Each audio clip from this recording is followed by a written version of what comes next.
Heather Scalf. Today is March 20th, 2015, and I'm interviewing Colonel Michael Parker for the first time. This interview is taking place at the University of Texas at Arlington Central Library in Arlington, Texas. The interview is sponsored by the College of Liberal Arts and is part of the Maverick Veterans Voices Project. So, can you tell us a little bit about where you're from originally? From Dallas originally. Okay. Born and raised in Oak Cliff. Okay. Did you participate in ROTC in high school? I did. You did, okay. So tell us, why did you choose to attend UT Arlington? I came here for a lot of reasons. One is it's close, and so it was a convenient place to go. My great-grandfather taught here. I never met him, but he taught in the math department, and there were actually still instructors here that knew him when I went to school. Mm-hmm. And my dad came here, and when I was in the 5th grade, I was in the Davis, is it College Hall now? I think that's what it is, where the ROTC department is. Okay. And my dad was taking some course, and so he parked me in the library, which is where that was. And I could hear him firing in the rifle range down below. And students were all looking at me like, does he go here? So it was kind of interesting. But I had some roots in the school. The real reason I came here really was I was interested in the ROTC approach. I've been in high school ROTC. Mm-hmm. So coming here and going into ROTC was kind of a natural follow-on. I'd seen the Sam Houston Rifles in a January 1st for New Year's Day parade downtown, and was impressed with them. And so there was kind of a mentoring that was going on with a couple of guys that had already gone to UTA, and so it was just a logical follow-on. And part of the reality is I was late putting out my feelers for where I would go to college, and this was an easy solution. Mm. So did you live at home or did you live on I campus? did initially. Then I moved out and lived out here for the last 3 years. Okay. And what was your major? What did you study while you were here? That's interesting. I started as an aerospace engineer, became a mechanical engineer, then shifted to business administration. I was trying all the colleges, and ended up with a history and major and English minor. Mm-hmm. I got to the point where I needed to get out. I was about to be commissioned, and I did the math, and I figured the easiest way out was to take everything I'd done, repackage it, except I had to get foreign language, which I didn't have any of. Mm-hmm. So think about the year. This is May, and I'm going to get commissioned in December, and I need 4 semesters of foreign language. Oh my, so what was your solution? Well, one of the former professors of military science was then running the Russian department, Dean McDowell. And Dean McDowell had because he was starting up the program, had a policy: if you took the course, you were guaranteed a D. So I said, okay, I got safety net on one end. So I took Russian 1 and 2 in the summer, and then Russian 3 in the fall, and a graduate course. Wow. And I can't say anything but hello to the teacher now, but I did. Looked good on your transcript at the time, though, It didn't got me out. So you arrived at the university just as it was becoming part of the UT system, right? In fact, Wasn't the that- first year I was here was Arlington State, and then Ah. it became the University of Texas at Arlington. And what was really interesting about that was there was a attempt to make it the University of Texas A&M at Arlington, just a few years earlier. Mm-hmm. But the whole social involvement was different. Kids didn't care, Mm. and they cared about other things, but not what university system they were under. There was a big uproar in Arlington State, Arlington State, because nobody wanted to become A&M at Arlington. And so when it shifted to the University of Texas system, nobody cared. It was kind of a quiet transition. Interesting. So were there any other notable things going on campus or other campus activities that you thought were interesting as a student? It was really interesting. They started the first Black History courses. I took those. It was interesting to watch the black students try to be a part of that, but they walked out of every class I was in, more as a statement, I think. But it's when we played the last 17 football games at UTA while I was here. Lost all 17 of them. That's why I remember the number. So the football program came to an end while I was here. And it was, in the Vietnam era as well. So we had a lot of the social issues being addressed and a lot of the anti-war issues being addressed. So an interesting time to be in school. How did you, as an ROTC student, were there things that were noticeably going on because of the anti-war movement? How did you feel about that as an ROTC? Kind of like I do now. It's everybody has their own opinion. I had mine, they had theirs, and the school was pretty good about, just like it is today, in their ability to accommodate different opinions without trying to force it on somebody. Were there any other campus traditions you participated in? Oh, bonfires and things that were associated with the sports primarily, but that was really about it. So now they do bed races. I honestly don't know how long that's been around, but I've seen it on video. okay. So what was your course load like? You were a full-time student? Yes. And did you work while you attended school? Pretty much all of us worked at Six Flags. That was kind of the summer thing. The drill team marched at Six Flags as the part of the show, and that helped us kind of hone our skills through the summer. So it was in addition to being show up at 11 o'clock for work, which was nice. You could take a couple of summer courses, did that. And then as a student, I worked here in the library for a couple of years, 68 and 69. So what did you do when you were here in the library? Worked on the 6th floor, same place I'm sitting now, for a gentleman named Jimmy, and I can't remember his last name. He was in a wheelchair, but a really great guy.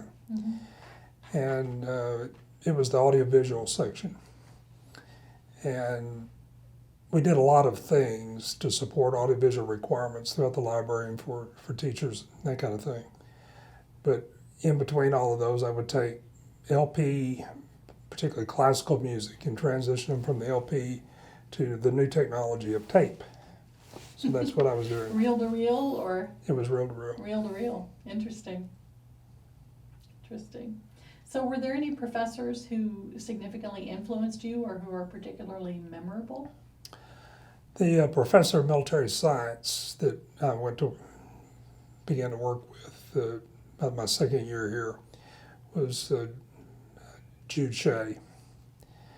And Colonel Shea was kind of an interesting man. He committed suicide a couple years after I graduated, and everybody was real concerned with that. But his wife was having problems. She passed away, and he just didn't deal with it. And he was transferred up to Washington, D.C., which was kind of a major transition coming from Arlington to back into the D.C. belt. But he told me that I was going to be the Cadet Corps commander as he walked through my receiving line at my wedding. So it was kind of memorable. There were several others, some that I worked with as postgraduate kind of work that I was doing for extra credit towards the end that I really liked, and a couple of history teachers that taught me instead of, they taught me how to think as opposed to teaching me how to do something, and that was more useful to me. So are there any interesting stories about life here on campus during your time as a student that you'd like to share? Maybe dormitory stories or? Well, Sam Houston Rifles have a unique ability to get involved in a lot of things, not many of which I can put on tape, but they were all good. It was It was all good, clean fun, usually Mhm. called Good Bull, and we were Mhm. usually harassing the juniors and seniors as you were underclassmen. Mhm. And then that kind of turned around and was happening to you when you became a senior. Mhm. Things like over at the student union building, there was one senior that every morning said he wanted a cow patty and a cup of coffee. We had to go get him a cinnamon roll, a cup of coffee. Well, one day he got a cow patty and a cup of coffee. Good, clean fun. So after graduation, I read your commission as a second lieutenant in the Army, and you were branched infantry. Okay.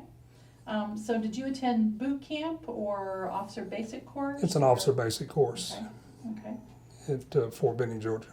So did they have, at that point, did they have the advanced camp for ROTC students prior to your senior year? Yes. Okay, so you attended that before, I went to Fort Sill. It was the last year they had it at Fort Sill, Oklahoma. okay. So can you tell me about your first days in service? What were they like? About everybody would sit in this chair would tell you the same story. The first days in service are learning the culture.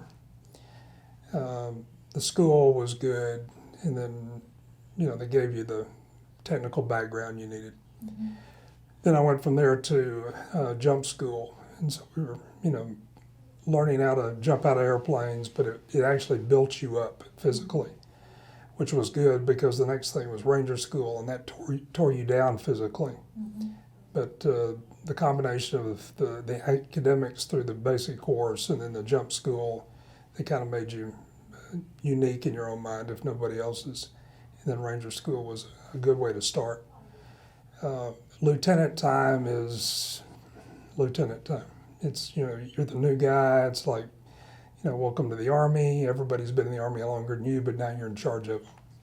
So there's a dynamic there that is really interesting, particularly with your senior non-commissioned officer that you're assigned to. You're a platoon leader. He's the platoon sergeant. He's been in the Army probably for 12, 13 years, and you've been in all day. So the dynamic of working with that individual is the kind of relationship that lasts the rest of the time you're in the Army, because you figure out their role, your role, and the clear definition of what the difference is. Mm-hmm. Mm-hmm. So what were your job assignments? As a lieutenant, Starting off as a lieutenant, and then kind of how did that progress? as a lieutenant, I was an infantry officer, so with the airborne and all that. My first assignment was to Fort Bragg, North Carolina, with the 82nd Airborne. Interesting times. Got alerted a couple of times for deployment, but we never went. It was following the Dominican Republic where they did deploy, but just after that's when I was assigned. So things were happening around the world that we'd get suited up to go, and I'd kiss my wife goodbye, and she'd see me leave, and then I'd come home for dinner because we didn't go. Mm-hmm. But that attitude of being ready to go and that kind of thing was all a part of it. So platoon leader time, and then after a while you become the senior lieutenant, and you find yourself as the XO of the company where you're helping the company commander. Mm-hmm. And if you're lucky, you stay at that level as long as you can, because that's the only time you're really working with the soldiers up close and personal. Mm-hmm. And working with them is helping them mainly. They'll have issues. There's the 10% that you've got to work with. So doing that, get pulled into the battalion headquarters staff as the number two for some senior captain or major. Good experience in all those jobs. And then I found myself as a primary staff officer while I was still there as a lieutenant, as the logistics officer, or S4 for the battalion. Mm-hmm. And if you're in an airborne unit, you like to jump out of airplanes. Well, if you're the logistics officer, you're accountable for all the parachutes. So I was more interested in counting them as they came down than jumping out of airplanes. So I didn't jump much the last year I was there. Mm-hmm.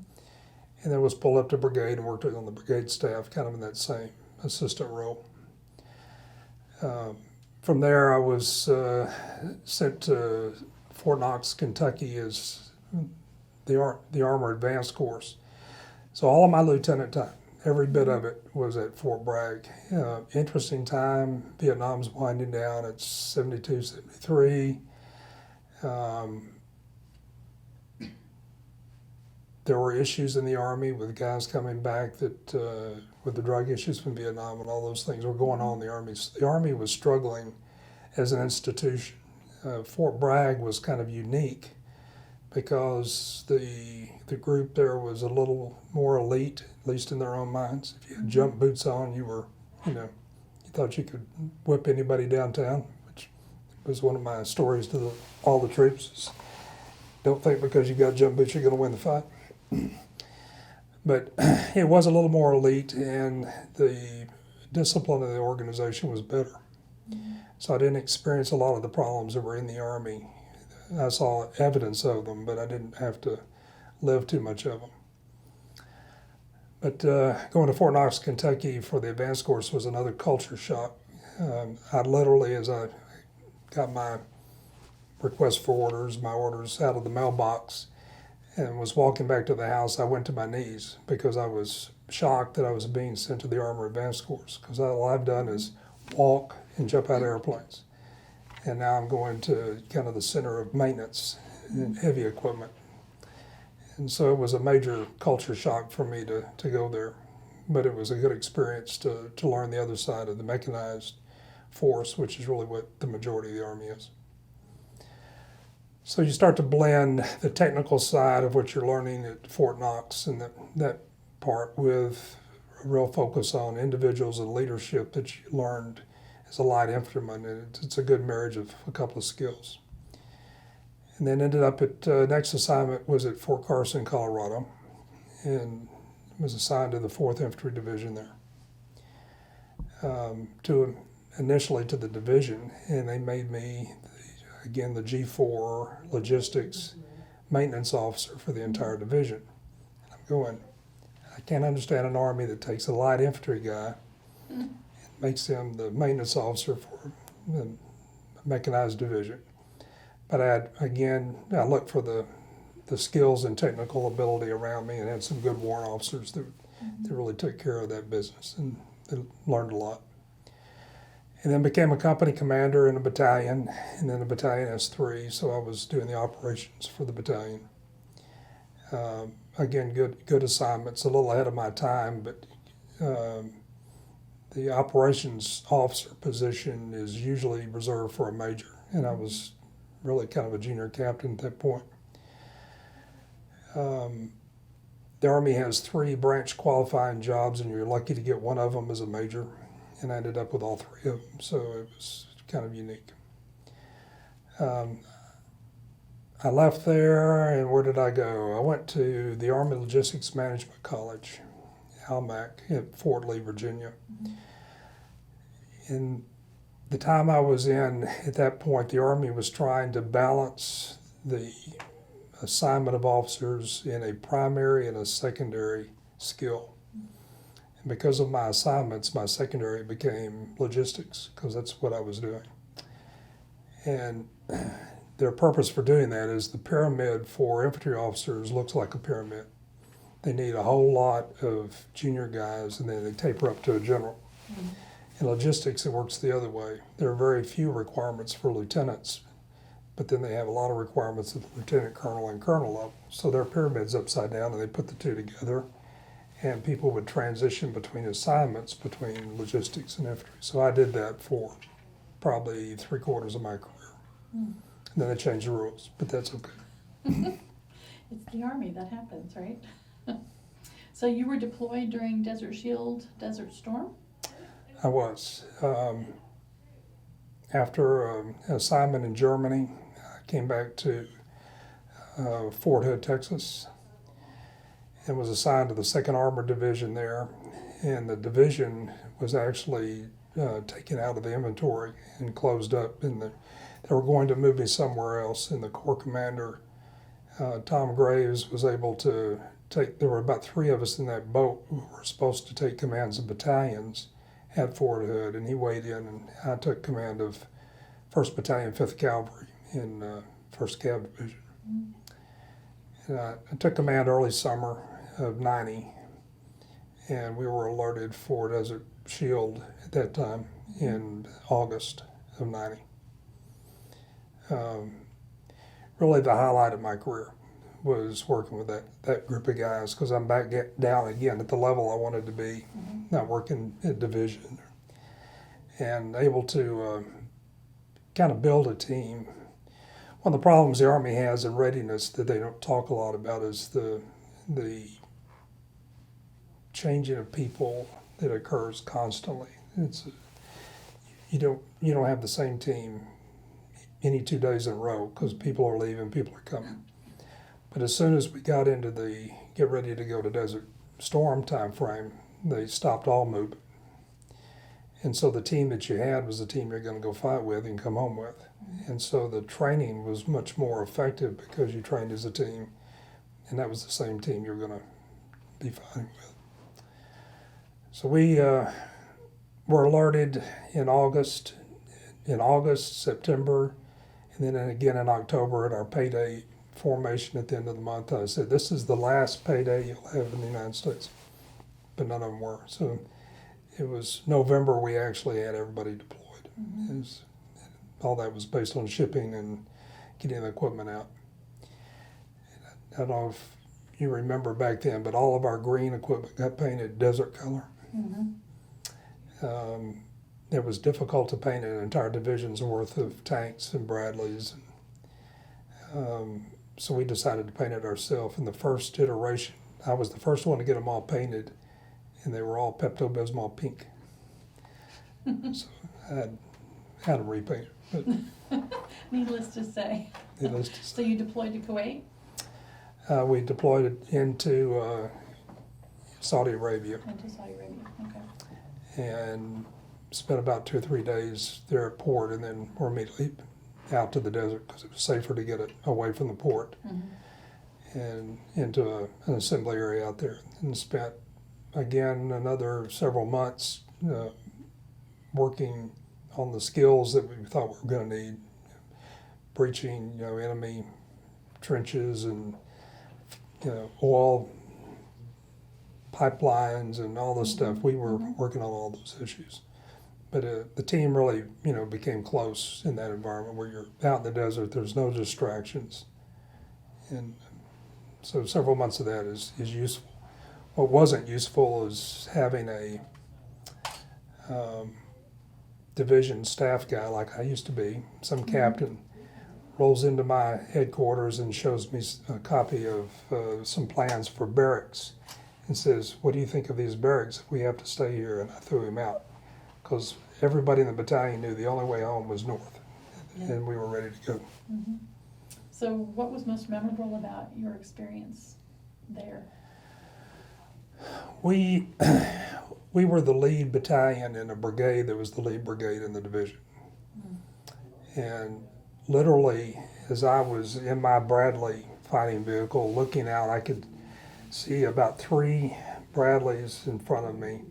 And then on the horizon, I could see the scout vehicles, and they would pop up. They were about 2 or 3 kilometers ahead of me.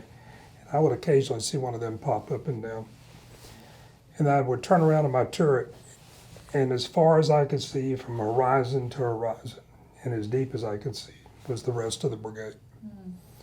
And it just sticks in you that, I'm glad they're still there following me, But that was one of the most memorable. I had 3 killed and 7 wounded in an operation that we did. We were the first unit to go in and do combat into Iraq, partly because of our relationship of being that lead unit. 4 days before the ground war started on the 24th of February, '92, we went on the 20th.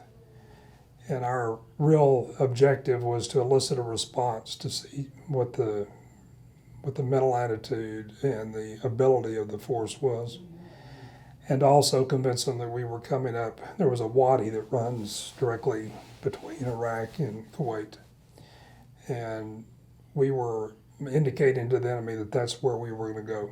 and it forced them, caused them to relocate a lot of forces there. And the 7th Corps moved around behind us and went up and did the 100-hour war that we followed them up.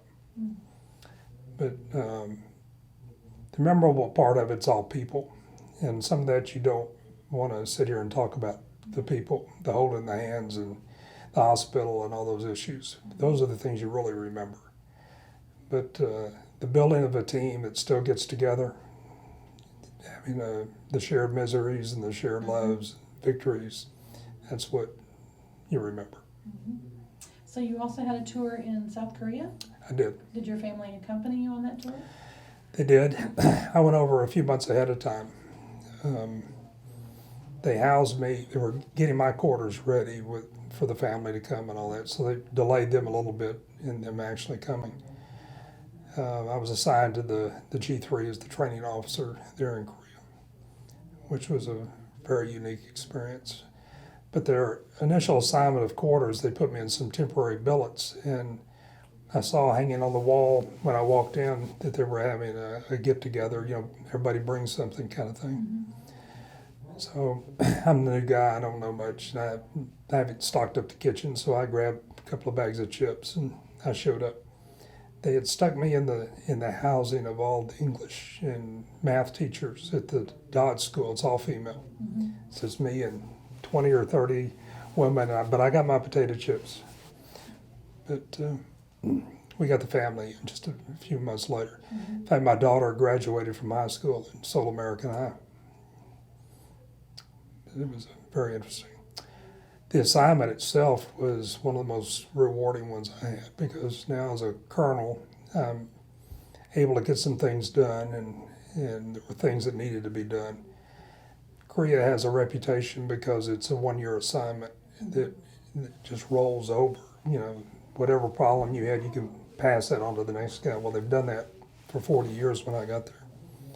So there were things that needed doing, and I was there for 2.5 years and was able to get a lot of things done.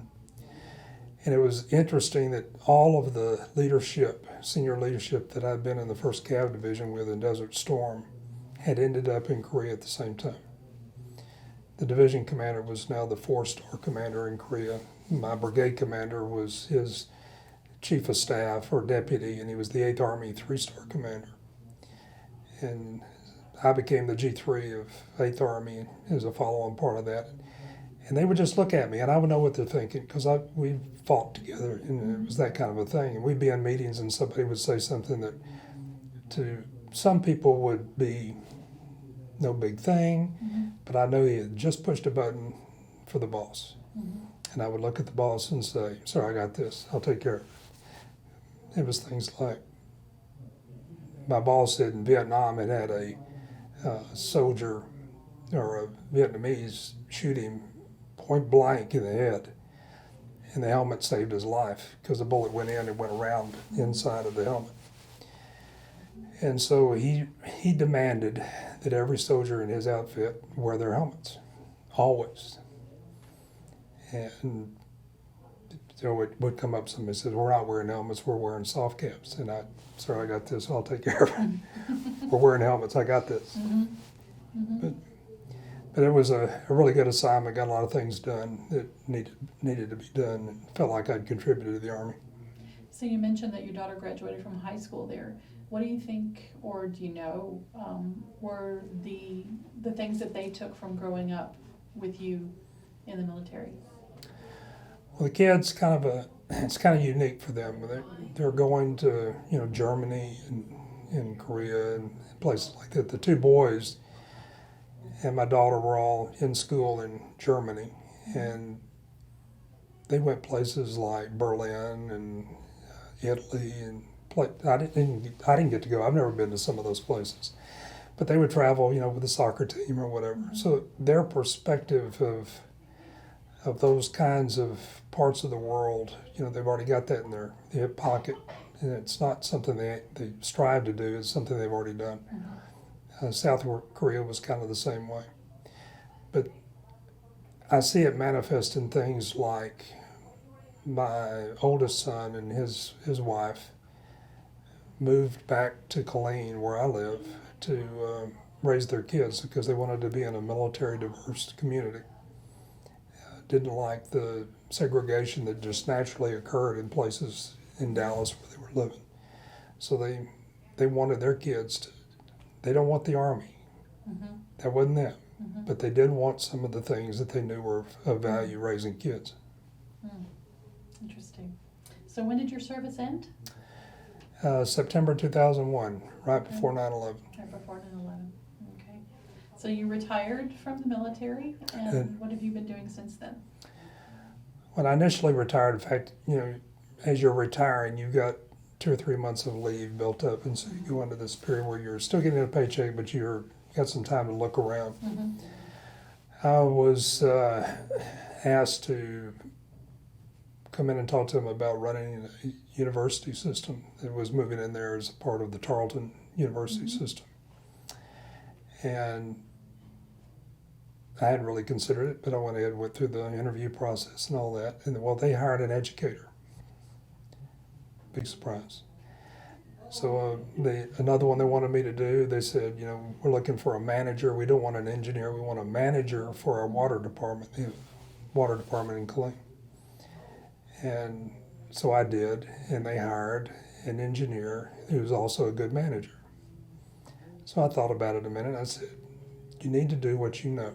Mm-hmm. So that's what I did. I went back to work for the Army as a contractor, working for General Dynamics, Okay. and spent time in Iraq and Afghanistan, getting them spun up on command and control systems, and sharing the information that I had, that kind of thing. It was another way to contribute to the war that we've been in for the last decade, Mm-hmm. and continue to do that. So as that war started drawing down and my time was running out, airspeed altitude was about gone, Mm-hmm. I said, it's time to retire again. So last January I retired, Okay. So now you are 100% retired. sort of. Sort of. Let's put it this way, I'm not making any money now. Okay. Now you're doing the things you're choosing to do. Or somebody is choosing for me, yes. Okay. So you are a member of the Sam Houston Rifles Alumni Association? I'm a member of, that association is not in existence anymore. Oh, It okay. got consumed in the Corps of Cadets Alumni Council, and it's Okay. called Council now, but it's Okay. also a chapter. It originally became a chapter of the alumni, and when the alumni system kind of went away, Mhm. recently it became a council. But it's one of the 2 remaining active alumni associations with the university. Okay. Can you tell us a little bit about what your work there involves? What do you do? In that one, I'm simply a member. I'm here this week for their board meeting because I want to get more involved in it. Now I've got the time to do it. Okay. I was traveling too much to really be involved. But it's a tremendous organization in terms of working with the ROTC department, providing scholarships. Mhm. And the alumni do a lot of things that are just for the alumni. We keep up with each other. And who's doing what now, and Mhm. count heads to see that we're all still here good or Mhm. whatever. But it also provides a good basis for providing scholarships to a lot of the ROTC students that otherwise may not be able to hang on through the academic part just because of economics. Mhm. And they've got a couple of scholarship funds that they provide. I think they'll give about $4,000 this year to a couple of students. So Mhm. So are ROTC scholarships still prevalent? Do they still happen they for do. the students? Yeah, the ROTC scholarships, like you're thinking about, are the ones where the government actually funds Okay. a part of that bill. And those are still earned based upon GPA primarily, and their ability to, prove that they're going to be valuable beyond, Mhm. college. So those are still there. So you're supplementing and giving scholarships to students who may not have that type of scholarship? May not, or it may be Okay. that they're able to apply it to things. The scholarship doesn't pay for everything, so this allows a student to spend more times on on academics and extracurricular activities as opposed to having to maybe pick up a second job. Okay. So is there anything that you would like to contribute to the interview that I didn't think to ask? Probably. Anything on the tip of your tongue? One of the things that was interesting in the questionnaire was asking about having family members talk about. Mm-hmm. I would tell you that the hardest job wasn't me, it was them. Mm-hmm. And, you know, they deserve a piece of this somewhere. I think it would be good if you know, if I could get them to come do it. I don't think I can. But for my wife, having to deal with seeing soldiers dying on TV Mm-hmm. that were a part of my outfit before the official announcement came. And a lot of those issues were tougher than what I was dealing with. It's always hardest on the ones left behind. Yep. Right. Single parent, but not. Yes, I understand that. So it's been a real pleasure talking with you today, Colonel Parker. I appreciate your time very much. And I really appreciate your service and your contribution to the university. Thanks. Thank you. Enjoyed it.